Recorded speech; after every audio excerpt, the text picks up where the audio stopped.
நாகை மாவட்டம் வேதாரண்யம் நகராட்சியுடன் பெரிய குத்தகை கிராமத்தை இணைப்பு திட்டத்தை கைவிடக் கோரி வட்டாட்சியர் அலுவலகம் முன்பு கிராமத்தை சேர்ந்த மக்கள் உண்ணாவிரத போராட்டத்தில் ஈடுபட்டுள்ளனர். வேதாரண்யம் நகராட்சியுடன் பெரிய குத்தகை கிராமத்தை இணைத்தால் தங்களது கிராமத்தின் வளர்ச்சி பணிகள் பாதிக்கும் என்பதற்காக கிராமத்தை இணைக்க எதிர்ப்பு தெரிவித்து கிராமத்தை சேர்ந்த ஏராளமான மக்கள் உண்ணாவிரத போராட்டம் நடத்தினார்.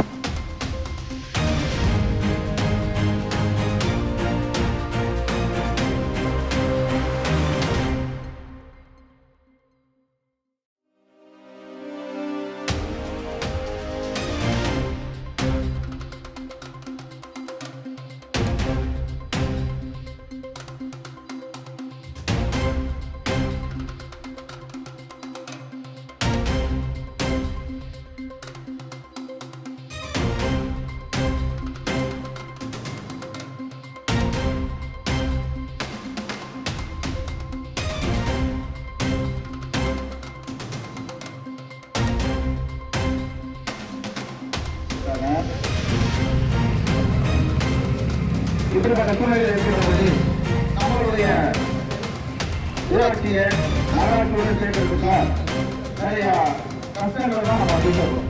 ஏன் அப்படின்னா நம்ம ஒரு கிராமத்தில் இருக்கோம். நகரத்தில் உள்ளவங்களுக்கு நகரத்தோட வாழ்க்கையை வாழ்ந்துட்டாலும் அவங்களுடைய